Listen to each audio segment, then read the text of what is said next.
El género de la patria. 20 de noviembre. Día de la Soberanía Nacional.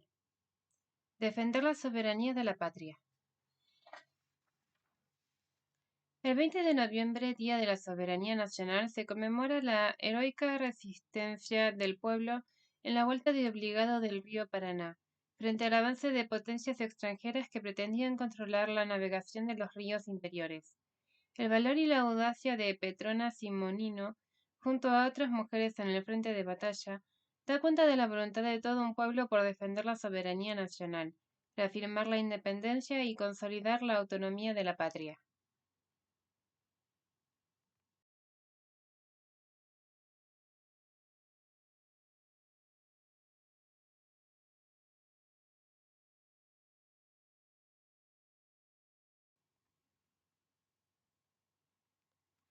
¿Qué pasó el 20 de noviembre de 1845?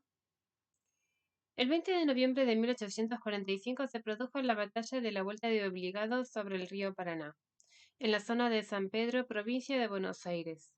Se trató de un enfrentamiento entre la Confederación Argentina y una escuadra anglo-francesa que pretendía controlar la navegación de los ríos. En ese entonces, Juan Manuel de Rosas era el encargado de las relaciones exteriores de la Confederación y al mismo tiempo ejercía como gobernador y capitán general de la provincia de Buenos Aires. El conflicto se desencadenó en paralelo con la tensión que existía en la banda oriental desde 1838 entre las dos facciones políticas dominantes, los blancos comandados por Manuel Oribe, aliado de Rosas, y los colorados, seguidores de Fructuoso Rivera, apoyados por los unitarios, el Imperio de Brasil, Inglaterra y Francia. Con el fin de recuperar el gobierno, en 1845, Oribe sitió Montevideo con el apoyo de Rosas, quien, en medio del contexto de crisis, clausuró para todas las naves extranjeras la navegación de los ríos interiores de la Confederación.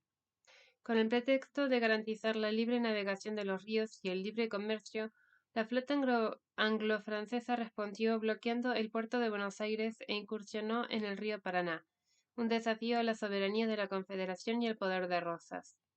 Para frenar esta intromisión extranjera, Rosas organizó la resistencia que tuvo como episodio destacado la batalla de la Vuelta de Obligado. El general Lucio Mansilla estuvo al frente de esta resistencia. Ordenó desplegar alrededor de 160 cañones en la margen derecha del río.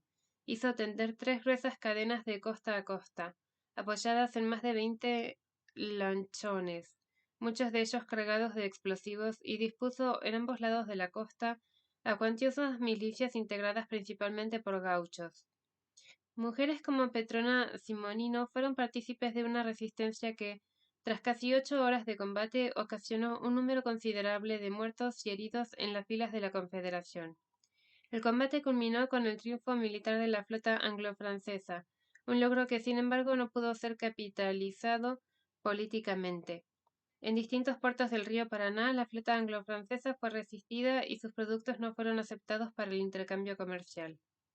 Tal fue la hostilidad con que fue recibido el bloqueo anglo-francés, que el poder de Rosas resultó fortalecido luego del combate de vuelta de obligado, a tal punto que años más tarde el Reino Unido y Francia tuvieron que poner fin al bloqueo del puerto de Buenos Aires y reconocer la soberanía de la Confederación Argentina en los tratados Arana-Sauternes 1849 y Arana-Lepredor 1850. En virtud de estos tratados, tanto el Reino Unido como Francia debieron aceptar el derecho de la Confederación de solucionar sus diferendos con el gobierno oriental sin intervenciones extranjeras, devolver la flota capturada y retirarse de la isla Martín García. Este triunfo político de la Confederación rápidamente adquirió una importante significación histórica. Un país sudamericano que había declarado su independencia no muchos años antes, lograba sin embargo sostener su voluntad política ante los países europeos más poderosos de su tiempo, naciones que contaban a su vez con una larga historia colonialista. Por esta razón, la resistencia popular desplegada en la batalla de la Vuelta de Obligado adquirió una enorme repercusión y fue ampliamente elogiada en el continente americano. El mismo general José de San Martín, que vivía en Francia en esos años, al conocer las noticias sobre la defensa de la soberanía argentina, escribió: Sobre todo tiene para mí el general Rosas, que ha sabido defender con toda energía y en toda ocasión el pabellón nacional. Por esto, después del combate de Obligado, tentado estuve de mandarle la espada con que contribuí a defender la independencia americana, por aquel acto de entereza, en el cual con 4 cañones hizo conocer a la escuadra anglo-francesa que pocos o muchos, sin contar los elementos, los argentinos saben siempre defender su independencia. Impactado entonces por la aguerrida defensa popular de la soberanía en el combate de vuelta de Obligado, San Martín decidió legar su sable corvo a Rosas, que lo recibió después de la muerte del Libertador en Boulogne-sur-Mer. Es por este acontecimiento que cada 20 de noviembre se celebra esa tenaz resistencia popular, como así también el derecho de nuestro país a tomar decisiones de forma autónoma. Esta conmemoración fue propuesta por el historiador José María Rosa y aprobada en 1974 por el Congreso de la Nación por la Ley número 20.770. Esta declaración fue acompañada por el proyecto de repatriación de los restos de Rosas que tuvo lugar muchos años más tarde, en 1989, bajo la residencia de Carlos Menem. En noviembre de 2010, año del bicentenario de la Revolución de Mayo, la entonces presidenta Cristina promovió esta efeméride a feriado nacional mediante el decreto 1584 e inauguró el monumento a la batalla de la Vuelta de Obligado, que se encuentra emplazado en la Reserva Natural Vuelta de Obligado, administrada por el municipio de San Pedro.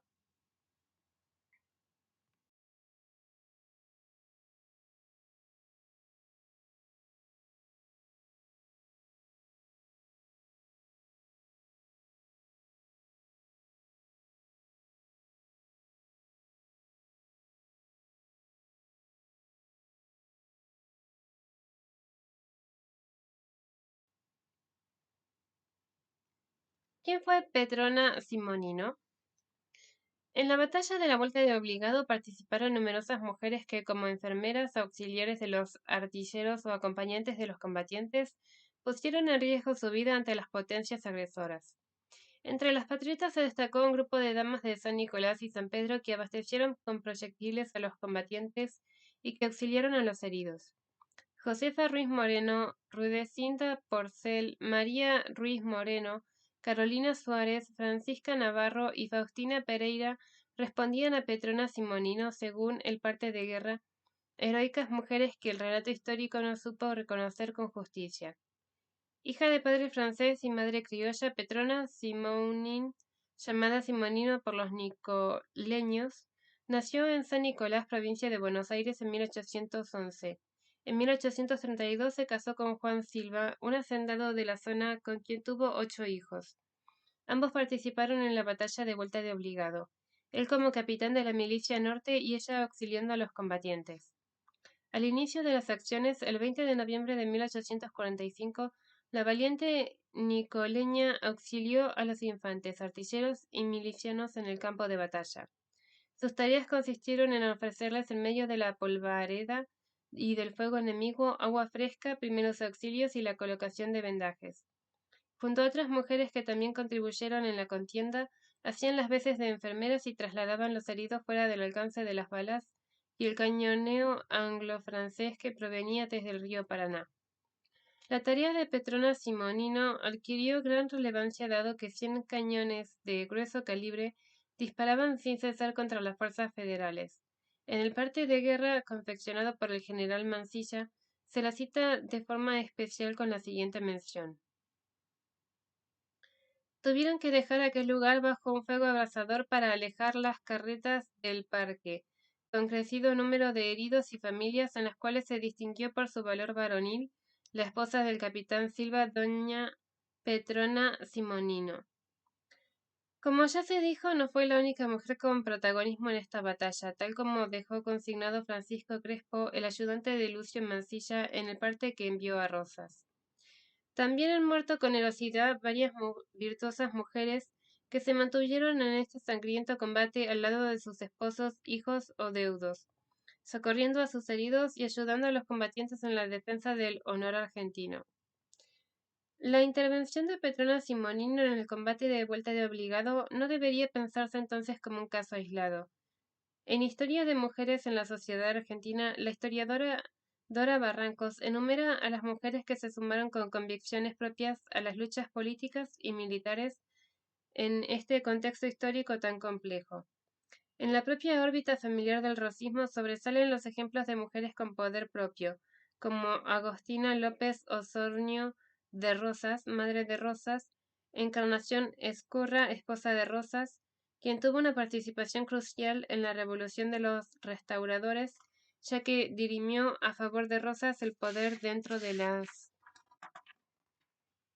filas federales, además de ser una de las referencias más importantes de la Sociedad Popular Restauradora, la asociación que reclutaba adherentes del racismo y hostigaba a los adversarios políticos. También es el caso de María Josefa Ezcurra, hermana de Encarnación, cuya trayectoria rompió con varios de los moldes esperados para una mujer en su época, y Agustina Rosas, hermana del restaurador, quien era amante de las letras y exhibía un marcado interés por la educación de las mujeres. Más allá de la órbita familiar rosista, Pascuala Belaustegui de Arana fue una federal experta en política y en las filas unitarias se destacó entre otras mujeres. Eulalia Ares Bildazo, con gran protagonismo en la política catamarqueña del período. Queda mucho por investigar respecto de la politización de las mujeres pertenecientes a las clases populares del período, pero hay indicios claros de que una fracción importante se movilizó a favor del racismo, según puede leerse en las a menudo estigmatizantes y negativas representaciones que aparecen en la literatura clásica de la época, como en Amalia de José Mármol y El matadero de Esteban Echevarría. La participación en política de las mujeres durante el racismo debe, sin embargo, interpretarse teniendo en cuenta el tipo de jefatura política que ejerció Rosas en este periodo, cuyas aristas patriarcales se exhibieron trágicamente cuando ordenó el fusilamiento de Camila O'Gorman. Petrona Simonino murió olvidada en 1887, tenía 76 años. Una placa recordatoria colocada en 1935 por el Círculo Tradicional Nacional en el recodo bonaerense del Paraná, próximo a San Pedro, escenario de la batalla, la recuerda por su heroica abnegación en el combate de Vuelta de Obligado. Sin embargo, su inclusión en la narrativa histórica es bastante reciente y se produjo a través de homenajes, artículos y algunas publicaciones. La historia de Petrona Simonino, de este modo, se inscribe en la saga de mujeres que, como Bartolina Sisa, María Remedios del Valle, Juana Zurduy y las veteranas de Malvinas, entre otras, contribuyeron a liberar y defender la patria.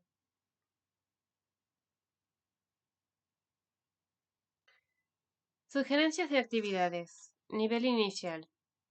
Se sugiere que las y los docentes presenten, a partir de las imágenes que incluye el afiche, un relato que ponga en diálogo estos elementos a fin de construir una narración acorde a las edades y salas de niñas y niños. El propósito es que puedan comprender cómo se relacionan las historias de estos protagonistas en torno al convocante eje de defender la soberanía de la patria, la importancia de la independencia y la voluntad de decidir por el propio país.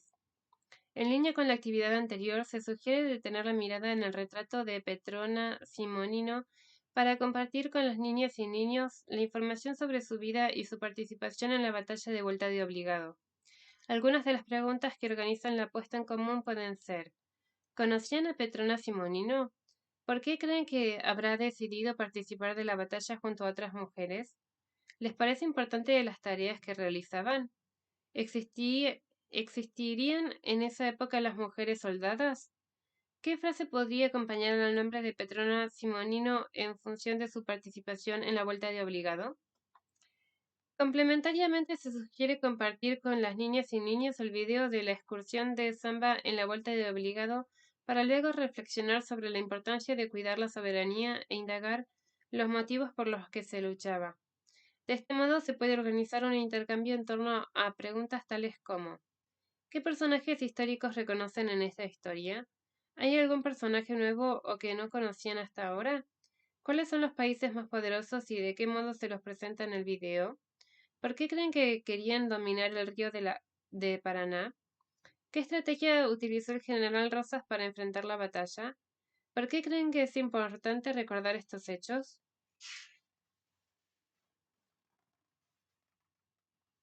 Nivel primario. Primer ciclo. A partir del micro musical Ya vienen de Mundo Samba, se sugiere realizar una apuesta en común que permita relevar los sucesos narrados. ¿Quiénes son los que vienen? ¿De qué países son? ¿A través de qué medios llegan?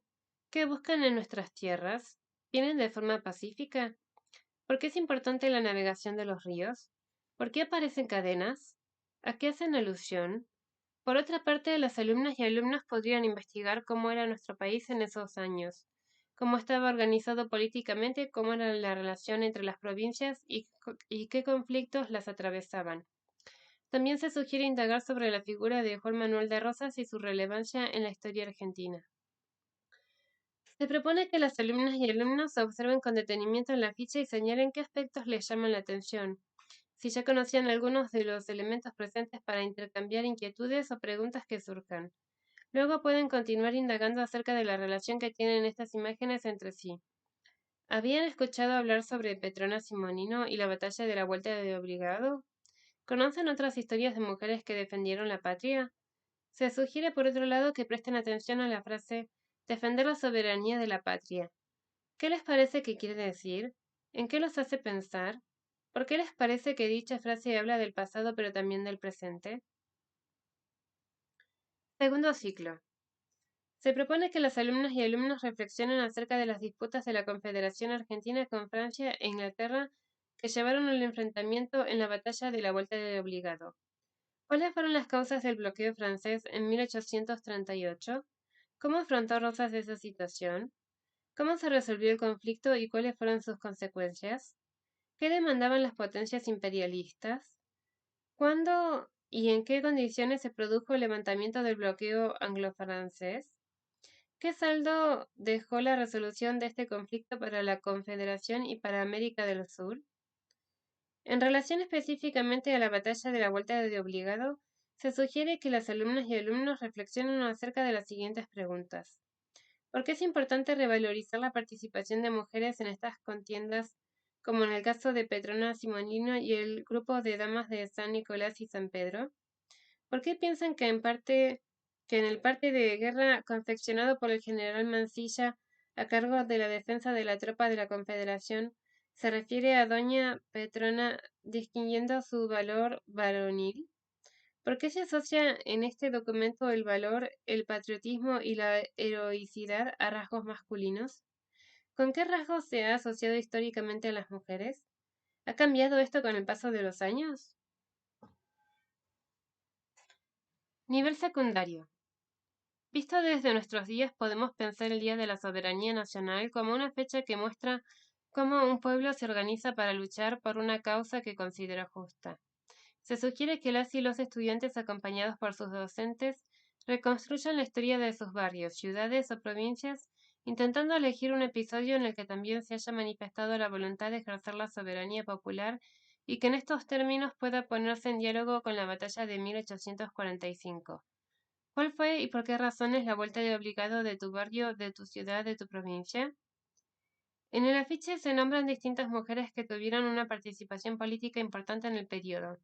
Se sugiere que las y los estudiantes investiguen esas historias. ¿Cómo se incorporaron estas mujeres a la política en este contexto?